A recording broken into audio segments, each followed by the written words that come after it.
Right, so welcome everyone. I'm James McLeod. I'm the Director of Community at the Fintech Open Source Foundation.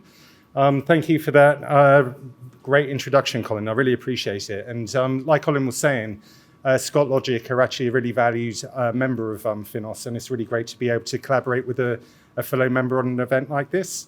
So what I'd like to actually talk about is what we're doing within FINOS, not only to progress banking and fintech, but also to educate and show people how to collaborate as an open source community as well.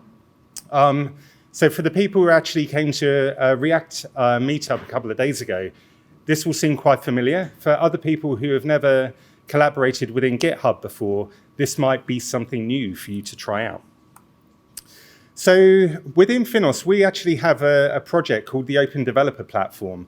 And if you're an engineer, you'll know that continuous integration and continuous development is kind of part of a DevOps philosophy for getting things done fast. But within open source, and specifically within a regulated environment of open source, you need to make sure that you're able to do that safely. And so for us, the Open Developer Platform is a way that we can take code from GitHub and get it into the cloud, whilst also automating security checks, license checks, and anything else that could be a vulnerability that you would need to know about as a financial organization. So what we're actually doing as part of FINOS is kind of really accelerating the pace of engineering, like a lot of the bigger banks are actually doing within their digital transformations right now. And all of that is represented within circles. Hence, this is actually showing you the delivery of code to your customers and getting, nice, tight, short feedback loops. So in order to help engineers move fast, and in order to also help people understand how you can collaborate in open source, what we're working on right now is a way that engineers and other people, because like Colin was saying, open source isn't just for developers, it's for people outside of development as well. But in order to educate how you can actually make commits into GitHub, which is almost like a social platform for engineering, we're taking all of our documentation away from an Atlassian product called Confluence, and we're actually bringing it into GitHub itself, which is actually really cool. So all of our documentation sits right next to our code, and anyone can collaborate around it. So what we're seeing here is the FINOS organization on GitHub in the top left. The way that we're actually working in GitHub as feature teams using Kanban. And then also, I believe that's the Open Developer Platform repository, which is where all of our materials, if you're an engineer, or even if you're a product owner, or if you are a business analyst, will actually end up.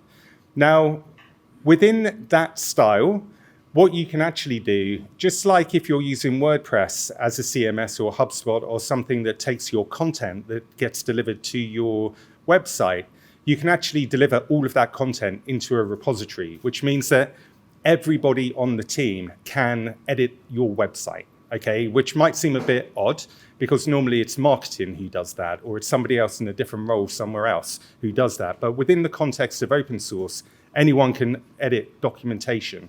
And then a member of the team will actually read it and make sure that it's something that you want to accept. And in order to do that, we actually use a tool. It's actually a React app, funny enough, and this is the reason why I spoke about it 2 days ago, called Docusaurus, which is actually a front-end application written in React.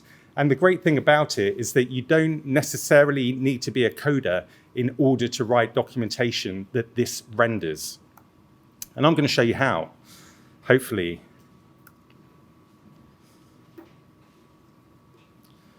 So what I'm actually showing you right now is a real-life repository for a project of ours called FDC3. So I know a few people would have heard of FDC3, so let's have a show of hands. Who's heard of FDC3? Right, great, FDC3. Right, so the great thing about FDC3 is that they actually have all of their documentation as markdown files, which is almost like a Word doc. It's a way that you can actually edit your content of your website, but it's in the repository. So it's actually sitting within the FDC3 API repository.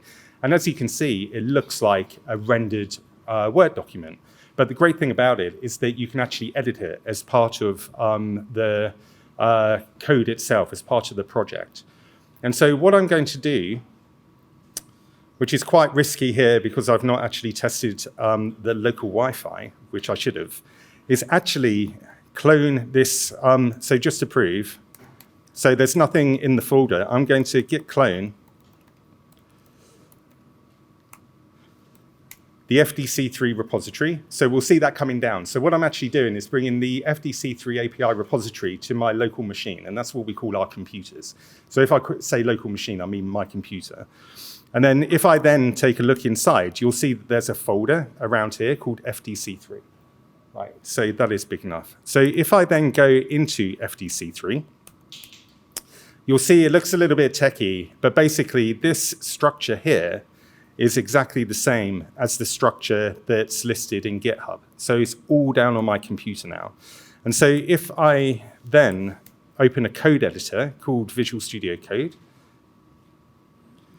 you'll notice that this here has just come down onto my local computer. And that reflects exactly what is showing in GitHub right now, which is where we store everything. So shout out if this is too small, so I can actually zoom all of this in. Right, so what I want to do is get a little bit more into the weeds of technology, not too far, but a little bit.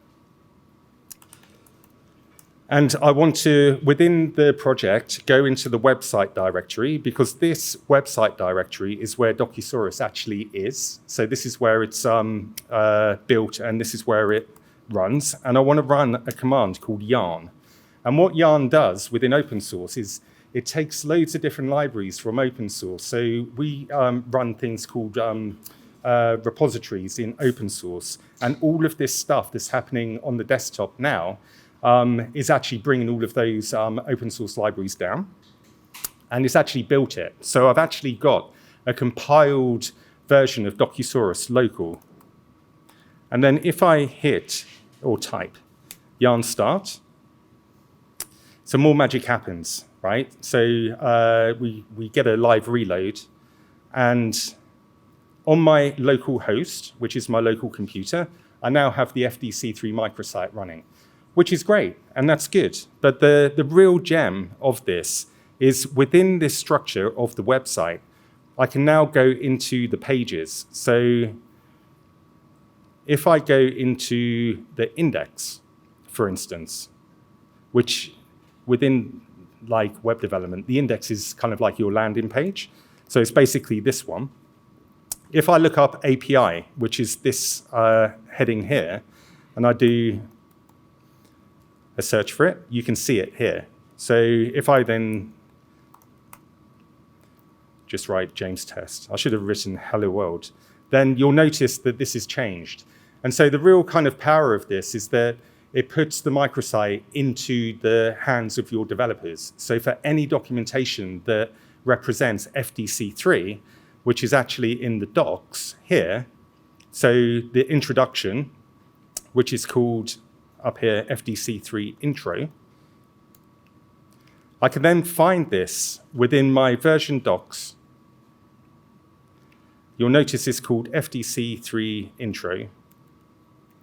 And then using a little bit of Markdown, I can say James, hello world, like so. Come back, and then it's rendered right in your microsite. Now, at the moment, this is actually on my local machine. I'm not going to fast forward to getting this onto GitHub, but basically the next step will be committing this into your repository. So if I do a git status, you'll notice that I've made a code change. I can then commit that locally. I can then push it to the repository on GitHub, raise a pull request, and then instantly your microsite, which is live, is actually there ready for people outside of your project team to read. And so that's a way that we are actually educating people who aren't used to this life cycle how to become open source contributors. Thank you.